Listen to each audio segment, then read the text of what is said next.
Hello guys, welcome back.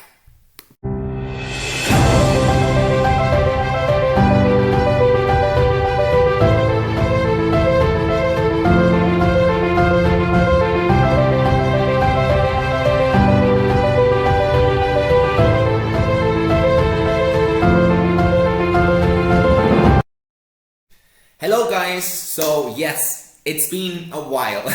I'm so sorry, but I've had a really busy summer. There's been many things going on in my life. It's been very intense, but I'm finally back, and I'm finally back into the Malazan world. I am so happy. In July, I read half of Toll the Hounds. I was really enjoying it, but I had to put it on stop because I went traveling, and then there's been a couple of things in my life that I needed to take care of. But I'm finally back, and I've been reading Toll the Hounds for the past 2 weeks. And oh my god, this book is just something else. I've been enjoying it so much. You can't even imagine how much I've enjoyed it. And I've read up until chapter 20. And a lot of people were saying that chapter 21 onwards was peak Malazan. It's one of the best things in the whole of the Malazan series. So a lot of people were recommending that I should do reaction videos to all of these chapters. So this video is going to be a read-through reaction to chapters 21, 22, 23, 24, and the epilogue. So quite a lot of things to get through. So yes. In terms of predictions, I think it's going to be a really sad ending. I don't know how it's going to be sad, but I think it's something that's going to demolish me quite a lot. I think something's bad is going to happen to Anamander Rake. I can feel it in my veins. I hope he doesn't die. If he dies, I might actually quit Malazan, because he is one of the reasons why I stuck with him from Gardens of the Moon onwards. Obviously, I would continue reading, but it would be very painful. It would probably be the most painful death up until now. I hope he doesn't die. I think it's also going to be very bad for Crocus, because he's going to confront Gorlas for the assassination of Murillo, which, by the way, was very horrible. I did not see that coming. I felt very sad for him. I also think that it's not looking very good for Harlow, who's right now just lost Bynisk. Their friendship was so pure. I loved them. Why did he have to die? But I think he's gonna suffer quite a lot. That poor kid. He's only like 5 or 6 years old, and he's gone through so much. And I don't know, in terms of the rest of the people in Darujistan, I think something big is gonna happen. I don't know what's gonna happen, but I think something big is coming. And Kalor is just gonna arrive to Darujistan. Also, Samardev, Traveler, and Karsa Orlon are also gonna arrive. The Hounds of Shadow are also gonna arrive to Darujistan, so a really big convergence. I don't know what's gonna happen. I have no idea, but I can't wait to continue reading. So next video I'm gonna record is the read-through reaction to chapter 21. So let's see how that goes. Okay guys, I've just read chapter 21, and I haven't got a single word. I'm speechless. Let's start by the end of the chapter. So the last thing we see is that Anamander Rake just decapitates Hood, who had just arrived to Darujistan, and he just decapitates him, and then they just stand there kneeling, both of them, like a parallel of both of them, and they're just like, what the hell was that about? I have no words. I was just speechless. It was just so well written, that part, and it was just so iconic. And I thought it was Traveler, the one who was meant to kill Hood, or at least try, and I didn't even think Hood could die. If he's dead, maybe he's not dead. Maybe he doesn't have a head, but he's not dead. I don't know. I don't know. I have mixed feelings about Hood, because I was really starting to like that character, and then Anamander just kills him. And I don't know if that means that Anamander Rake is gonna die or not. I don't know. I'm a bit confused about everything, but that scene was just amazing. It left me mind blown completely. Let's start by the beginning of the chapter. So Gorlas kills Cutter kills Gorlas in like 1 second. Literally. He just kills him in one duel, and then I thought something more was gonna happen with Gorlas, because he was just killed from 1 second to the other. So I didn't know what that was about, but well, I'm glad about that. Yes, I thought Cutter was gonna die, but he's alive, and I don't know what's gonna happen with him. And then we find out that Lady Verada is actually Vorkan, the mistress of assassins, and I was so convinced Lady Verada was actually Lady Spite. But no. And then we see Lady Spite and Lady Envy just fighting each other, which this is one of the scenes that I would love to see in TV one day, because I can perfectly picture Lady Envy and Lady Spite just like fighting each other, and it would be amazing. And obviously the hounds have just arrived into the city, and we get this really, really quick section of like a farmer outside Darujistan, and then the hounds just come and, pass by him, and then these like really quick storytelling experiences that we get only like one paragraph of one of these new characters, and Steven Erikson can tell us so much in so little time. Like in one page, he can give us a full storytelling experience, and it just leaves me mind blown. It was so well done. Then also, Hanut Orr is killed by Gaz. And then Gaz is killed by Thordy, his wife, in his house. And then, I don't know what happened there. And then Hood appears, and then I'm so confused. And then the guard man that was supposed to arrest Gaz was gonna die at first, but then Hood goes by him, and then he just says, no, it's not the time yet, and then he just leaves. I'm really, really conflicted about Hood, because I actually really, really like him. And then the thing is that we get like all of these really, really short paragraphs of people living in Darujistan, and how some of them have been like killed, or they're dying and they're suffering, or people they know have been killed, and in just like one paragraph, Steven Erikson makes us dive into such a unique and rich storytelling experience that I think is just fascinating, really. And yeah, I'm really, really enjoying this chapter. I think it was fantastic. This is one of the reasons why I love Malazan. In just like a couple of pages, well, the chapter was actually quite long, but in these few pages, I'm just hooked. I couldn't even stop reading for 1 second. It was so good. So I can't wait to continue, and let's see where this takes us. Oh my god. Hood, God of Death, the Lord of the Fallen and the Slain. Oh my god.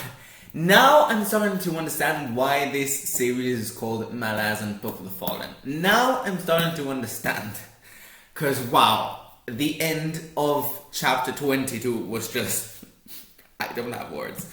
Well, I never have words, but in this chapter, this has been one of my favorite chapters of the whole series. Literally. Just what? What is this gamble between Anamanda Rake and Hood? What is this gamble? What are they planning to do?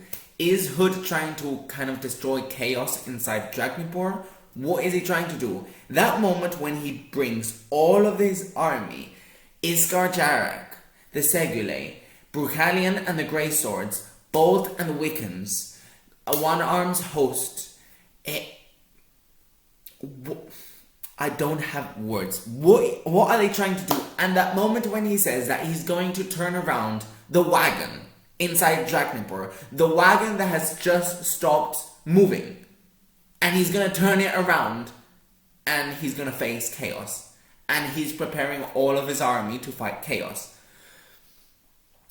Hood might actually be one of my favorite characters of the series, and I did not expect that when I first started reading. Literally, he could be one of the most compassionate characters of all of, which is like, in what world would you expect that the Lord of Death would be the most compassionate character? When would you expect that? Ah, God, I have no words.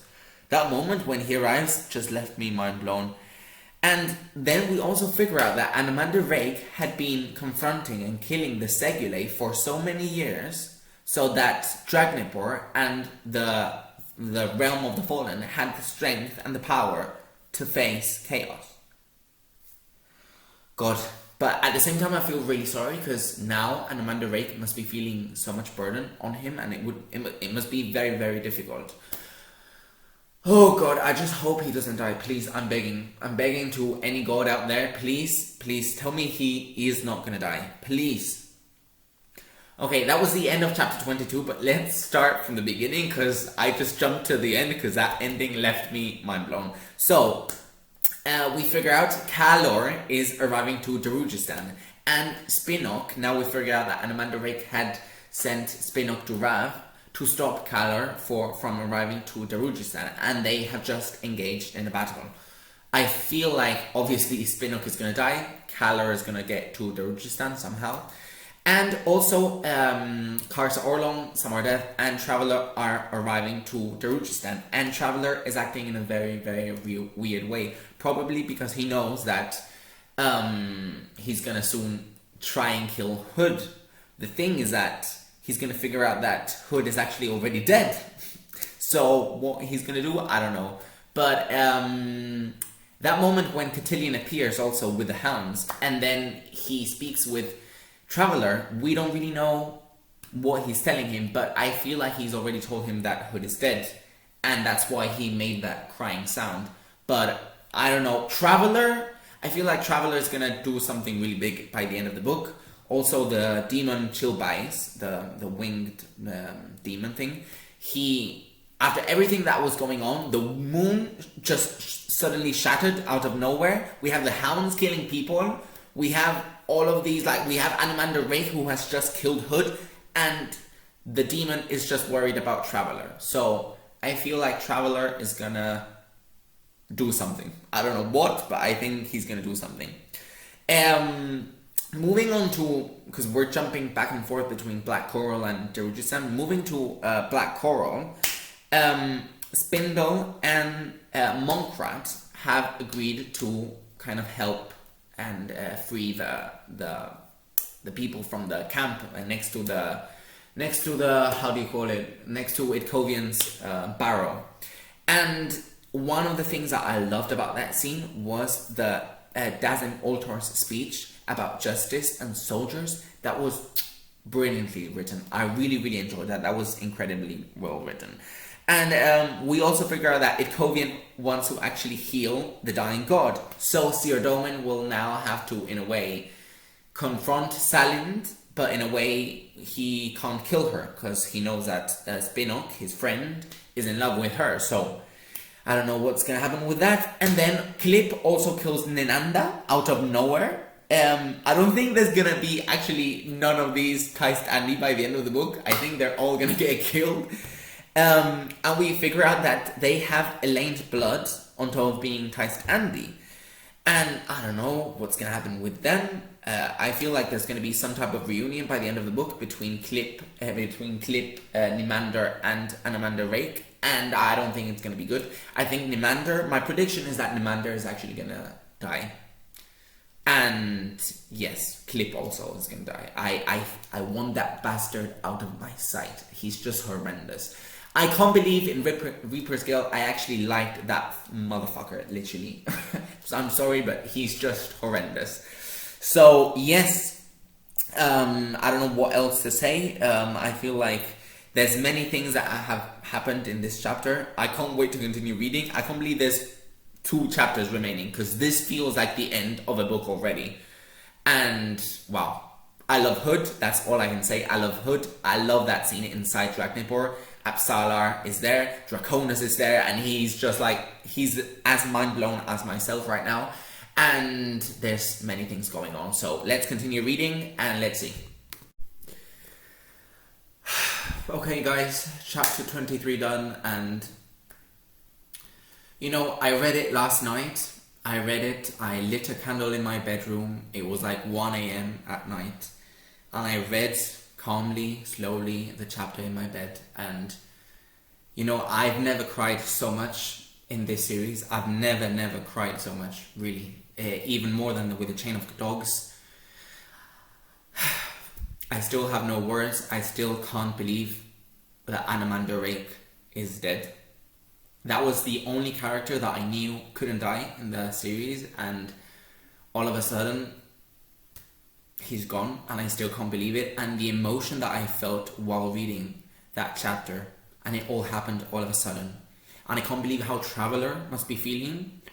And then the most emotional part for me was seeing Baruch's reaction to his death, and how his friend has just been killed and he knows it, and it was just terrible. Also the reaction of Spinnock, knowing that he stood in front of Calor enough time so that Anamanda could get killed, and I can't believe it. I literally can't believe it. And he got killed by his own sword, Dragnipor.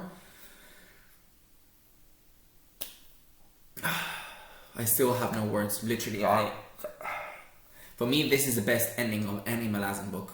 Toll the Hounds is the best Malazan book. It's just, I've never felt this type of emotion with any book I've ever read in my life. It's just, I can't even express it with words. I don't know why I'm even recording this.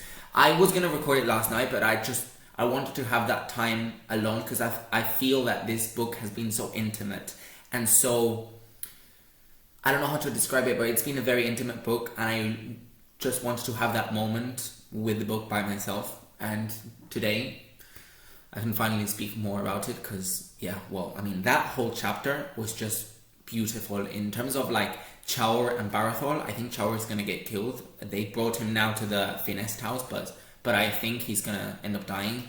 And the friendship between Barathol and Chaur is just beautiful. I love that. Then Chalice commits suicide. She just jumps off with the moon, the thing that she has the moon trapped in the globe, and he just jumps. And I loved those scenes between Cutter, who is now Crocus again, and Chalice. Those were so beautifully done. And then that parallel between the moon that is trapped inside the globe owned by Chalice, and the actual moon just exploding, and then the Hounds of Light coming out, who are coming to retrieve Dragnipor to their master. Who is their master, by the way? Is it Oserk? Because I have no idea. And Envy and Spite, they stop fighting and they want to work together so that they can collect Dragnipor, and then actually betray each other and kill each other. Oh god, just amazing. Really, I have no words. I have no words. And the pain that Traveler must be feeling, I feel so bad for him. It must be so horrible. And then obviously it was hilarious. Krups and Escarol's mule fight, that was just hilarious. It added a bit of, that breaking of tension, because I was just crying there. I had all of my tissues all over my bed, and that fight actually made me smile for a bit. And even if I'm really sad and I didn't expect, and I hate the fact that Anamanda Rake is dead, these type of things and these types of decisions that Erikson makes me appreciate this series much more, because this pain that it makes me feel is something that I really value of books, because not many things in life make you feel this way. And the fact that the Malazan Book of the Fallen, and now I understand why this series is called Book of the Fallen, because this is just beautiful, and I really appreciate it, because that moment last night I will never forget in my life. Anamanda Rake will forever be one of the most, if not the most iconic, brilliant, compassionate, nostalgic characters I've ever read, and I will ever read probably in my life. I hope to see him again. I really hope so. I really hope so. It's going to be tough reading about him now, because now that I know he's dead and he sacrificed himself, I don't know what type of deal he made with Hood. I don't know what's going to happen inside Dragnipor right now, but I'm so into this story right now. This was so amazing. Apparently so many forces now are trying to collect Dragnipor and own Dragnipor. Cutter, Samardev, Karsa and Traveler are gonna try and defend it. But yeah, let's see how it goes. And that fight between Espenok and Calor was just amazing. And I just want to finish this thing with this quote: "There is no struggle too vast, no odds too overwhelming, for even if we should we fall, we will know that we have lived." And Amanda Rake. Beautiful. Loved it. Guys, I finished chapter 24 and God, this is the best tale in the Malazan Book of the Fallen. There is no better tale than this book. There is no doubt about that. There is absolutely no doubt. I'm still very confused about what happened in that last chapter. I don't really know what happened, but what I figure is that in a way, Amanda Rake sacrificed himself. He went into Dragnipor knowing that he would die. He went in and he, in a way, freed the Gate of Darkness from Dragnipor, giving him his life in turn. And then he sacrificed himself for all the Taistandi, and in a way freed the Gate of Darkness from Dragnipor. That made Chaos also stop going after the Gate of Darkness, and therefore it also disappeared from Dragnipor, and the Gate of Darkness is now in Black Coral. And with that, Mother Dark knew the sacrifice that Anamanda had made, and therefore she in a way embraced Anamanda Rake, and she is now again happily with Anamanda Rake and with all the Taistandi. I don't know, that's what I figure out, but at least there was some type of reconciliation between them. And I think Anamanda Rake now doesn't even exist. He has just gone away, which is absolutely devastating. But in a way, I feel like that is the ending that he had to have. And I don't really know many of the things that went on. So basically, Hood's plan was to gain time for Anamanda Rake to enter Dragnipor. That's why he went in with all his army of the dead. That's why they fought. And many of the dead were actually annihilated. Many of them literally were devoured by Chaos. And there were only a few remaining. Iskarjarak, the Second, the Bridge Burners, the Grey Swords, and Bukalion. And yeah, I don't know really, the thing that I was very confused about was the Ditch Keraspala tattoo thing with the child god and everything. What I figure is that Keraspala was trying to create this child god, and once the child god saw the sacrifice that Anamanda Rake was making, for not for himself but for all the Taistandi, he literally, instead of killing Anamanda Rake in vengeance for Keraspala, he killed his creator Keraspala. I don't really know what the purpose of Ditch was. I know that Apsalara literally cut his eye off and gave it to Rake, which might have made the freedom of the Gate of Darkness much easier. I don't really know. I'm very confused. But that moment when Anamanda Rake sacrifices himself, not for himself, but for all of the Taistandi, that was beautiful. I really, really enjoyed that moment. And Chaos has now disappeared from Dragnipor. I don't really know what's going to happen in Dragnipor anymore.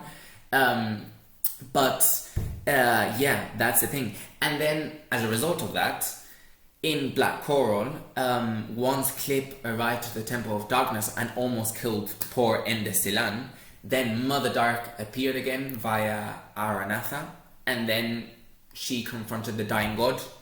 And then the Dying God literally just, I don't know what happened with that, but then kind of disappeared. And then Itkovian, once Salind had killed Seodomin, he embraced and gave a hug to Salind, and then in a way healed the Dying God. That's what I figure, but I'm still very confused. This was a very confusing chapter, but also very, very emotional. I loved everything that was going on in Darujistan. That was beautiful. There was so much convergence in that scene. There were the Hounds of Shadow, the Hounds of Light. There was Spite and Envy, who once they saw Callan and Brood arrive with Baruch, they literally stopped wanting to have Dragnipor. And there was, who else? There was Tulas Shorn also, who took the Hounds from the city and just took them to like a hill and dropped them off somewhere. I don't know. And who else was there? There was Karsa and Samardev, and the bear sacrificed himself. The god of war sacrificed himself for Samardev. There was Traveler also, who was absolutely devastated. There was also Shadowthrone and Cotillion. There was Iscarol Pust and Croup. There was, who else? There were so many people. Cutter, and then the second, he left Dragnipor, and then he took Cutter's lance that he had given him in the Bone Hunters, and he started killing Hounds of Shadow, Hounds of Light.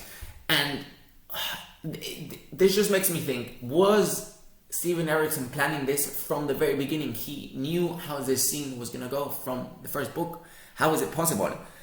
And then also, I forgot to talk about it, but the Trigal Guild appeared in Dragnipor all of a sudden, and they appeared, and then they took Tok with them, and now Tok is the Herald of Death, and he gave a message to Picker, who is now back again in Darujistan, and Picker gave a message to Karsa, telling him that he had to stay in Darujistan because he needs to kill a god. Many things. God, I am very overwhelmed. I don't know what many of the things that happened, but I am so happy to have read this book. It's literally the most beautiful moment was the procession of Rake through the city with all of the great ravens in the sky and all of the people singing, the bells tolling, and everyone just walking with Anamanda Rake on the ox, who has played such an important part in this book, carrying the dead from one place to the other. And then they take him, Kaladin Brood takes him to the barrow with a sign named Grief, and then he just leaves him there with no jewelry, no weapons, just himself left to decay. And wow, that was spectacular, really. That was so emotional, such a vivid thing. I could feel and see and hear everything that was going on in that scene.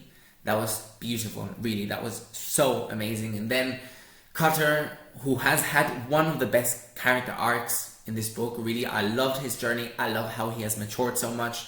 He's now going to leave to 7 cities with Spite. And that was just amazing. I loved it. Selara and Barathol now are together. They kissed, and that was amazing. I'm really happy for Selara. She has suffered so much, and she's now happy. And God, so many things. I can't even, I don't have words. And the moment actually where I absolutely teared up and couldn't stop crying was that last moment in the chapter when Harlow arrives to the dueling school and he sees Stony, and he tells him that he needs a mother, and she finally embraces him. And that moment when they're together and they're just hugging, that was beautiful. Really, I was weeping there in my bed, and I couldn't believe this was happening. I feel so connected to all of these characters. I feel their pain.